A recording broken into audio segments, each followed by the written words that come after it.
की रिवायत कि रसूलुल्लाह सल्लल्लाहु अलैहि वसल्लम के सामने सहाबा आए, और बिलखुसूस वफ़द अब्दुल कैस वाली रिवायत कि सहाबा आए और अपनी सवारियों से उतरे और दौड़ पड़े हुजूर की तरफ और हुजूर के कदमों पर गिरकर हुजूर के कदमों पर बोसे देने शुरू किए। तो आला हज़रत अज़ीमुल बरकत लिखते हैं कि ये जो अहादीस हैं तो जाहिर है कि पाँव चूमने के लिए तो ज़मीन तक झुकना होगा, मगर सैयद आलम ने जायज़ रखा कि मकसूद बोसा कदम से ताज़ीम है, न कि नफ्से नेना।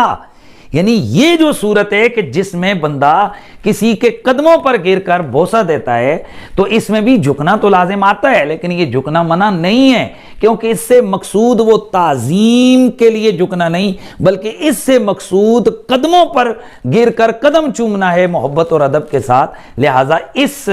अमल से मना नहीं किया जाएगा, यानी इस इन्हिना से रोका नहीं जाएगा, क्योंकि अगर इस तरह का अमल नाजायज होता तो रसूलुल्लाह सल्लल्लाहु अलैहि वसल्लम अपने सामने साहब